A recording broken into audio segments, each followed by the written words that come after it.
പൂണൂലിട്ട് വന്നാൽ ഒരുവൻ ബ്രാഹ്മണനാവില്ല. രാജാപ്പാർട്ട് വേഷം കിട്ടിയത് കൊണ്ട് മാത്രം ഒരാൾ ക്ഷത്രിയനാവില്ല. കച്ചവടം ചെയ്തതുകൊണ്ട് മാത്രം ഒരാൾ വൈശ്യനാവില്ല. ഈ കാര്യം ഒന്നും അറിയാത്ത ഒരാളാണ് ബ്രാഹ്മണ വേഷധാരിയായിട്ടിരിക്കുന്ന രാഹുൽ ഈശ്വർ. അയാൾ പിന്നെയും വന്നേക്കാണ്. എന്തിനു വേണ്ടിയിട്ടാണ്? കുഴിമന്തി, കൃഷ്ണൻ കുഴിമന്തി കഴിക്കുന്ന ആ ചിത്രം പ്രസിദ്ധീകരിച്ച ആ കടക്കാരന് എതിരെ ആളുകളൊക്കെ സംസാരിക്കുന്ന സമയത്ത് ഇയാൾ വന്നിട്ട് പറയുകയാണ്, ബോധപൂർവമല്ല ആ കടക്കാരൻ അത് ചെയ്തത് എന്ന്. അതെ, ബോധപൂർവമല്ല ചെയ്തത്. കുട്ടിയെ കൊണ്ട് മുദ്രാവാക്യം വിളിപ്പിച്ചല്ലേ, അവലും മലരും കാത്തുവെച്ചോ, കുന്തിരിക്കം കാത്തുവെച്ചോ, വരുന്നുണ്ട് നിൻ്റെയൊക്കെ കാലന്മാർ. അത് ബോധപൂർവമല്ല വിളിപ്പിച്ചത്. ക്ഷമിക്കണം. അപ്പോൾ ജോസഫ് മാഷിൻ്റെ കൈ വെട്ടിയ സമയത്ത് എന്തേ ജോസഫ് മാഷിന് ഒരു ക്ഷമ ചോദിക്കാനുള്ള ഒരു അവസരം കൊടുക്കാതിരുന്നത്? അപ്പോൾ അതൊക്കെ ആവാം ഇവിടെ. ഈ ഇരട്ടത്താപ്പിനെയാണ് ആരിഫ് ഹുസൈൻ പൊളിച്ചടുക്കി കൊടുത്തത്. അയാൾക്കത് മനസ്സിലാവുന്നില്ല. മനസ്സിലായാൽ തന്നെ അയാളത് മനസ്സിലാകുന്നില്ല എന്നാണ് നടിക്കുന്നത്. ഈ രാഹുൽ ഈശ്വർ എന്ന് പറയുന്ന ആൾ അത് നടിക്കുകയാണ്. പുള്ളിക്കിത് മനസ്സിലാവുന്നില്ല, മനസ്സിലാക്കാൻ ശ്രമിക്കുന്നില്ല. അല്ലെങ്കിൽ വേറെ ആർക്കോ വേണ്ടി ഓക്കാനിക്കുകയാണ്, കുരയ്ക്കുകയാണ് എന്നല്ലാതെ വേറെ ഒന്നും തന്നെ പറയാനില്ല. എന്തിനാണ് ഇങ്ങനെയൊക്കെ ചെയ്യുന്നത്? ഹിന്ദു ആണെന്ന് പറയുന്നു. ഈ ഹിന്ദു നാമധാരികൾ ഇവിടെ കുറേ അധികം ആൾക്കാരുണ്ട്. ഈ പറയുന്ന ബുദ്ധിജീവികളായിട്ടുള്ള കുറേ അധികം ആൾക്കാർ.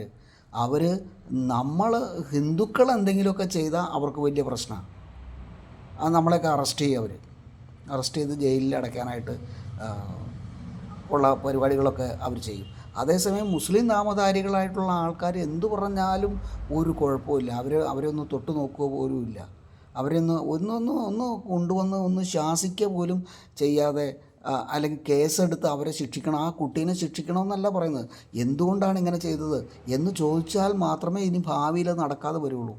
അത് ചോദിക്കാത്തത് കൊണ്ടാണ് ഇവിടെ കൊണ്ടുവന്ന് ഹമാസിൻ്റെ തീവ്രവാദി നേതാക്കന്മാരെ കൊണ്ടുവന്ന് അവരുടെ പടങ്ങളൊക്കെ വെച്ച് ഉറൂസൊക്കെ നടത്തിയത്.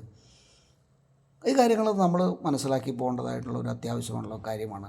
ഇവിടെ കേരള സ്റ്റോറി എന്ന് പറയുന്ന സിനിമ വന്നു.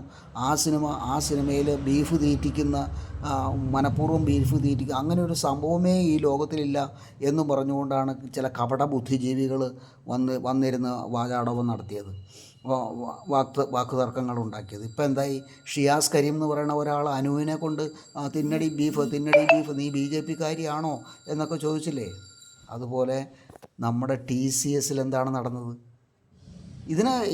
ഇതിനൊക്കെ നമ്മൾ ആലോചിക്കേണ്ടതായിട്ടുള്ള ഒരു കാര്യമുണ്ട്. നമ്മുടെ പുറകെ ഇതൊക്കെ ചെയ്യുന്ന ആൾക്കാരുടെ പുറകെ ആരുണ്ട്? NIA ഉണ്ട്, റോയുണ്ട്, അജ്ഞാതന്മാരുണ്ട്. ഇവരൊക്കെ സൂക്ഷിച്ചാൽ നന്നായിരിക്കും. രാഹുൽ ഈശ്വറിനോട് പറയാനുള്ള കാര്യം എത്രയേ ഉള്ളൂ. രാഹുൽ ഈശ്വർ സൂക്ഷിച്ചാൽ രാഹുൽ ഈശ്വറിന് കൊള്ളാം, അല്ലെങ്കിൽ ജയിൽവാസം. ഇനിയുള്ള ജയിൽവാസം എന്ന് പറഞ്ഞാൽ ഒരു കാരണവശാലും തീഹാർ ജയിലിൽ നിന്ന് ഒരു കാരണവശാലും പുറത്തേക്ക് വരാൻ പാടില്ലാത്ത തരത്തിലുള്ളതായി മാറും എന്ന് മാത്രമാണ് പറയാനുള്ളത്. ഇനി രാഹുൽ ഈശ്വർ ഹിന്ദുവിന് വേണ്ടി വാദിക്കാനൊന്നും തിരിച്ചു വരുമൊന്നും വേണ്ട. ആ വഴിക്ക് തന്നെ പൊക്കോ, ആ വഴിക്ക് തന്നെ പോട്ടെ.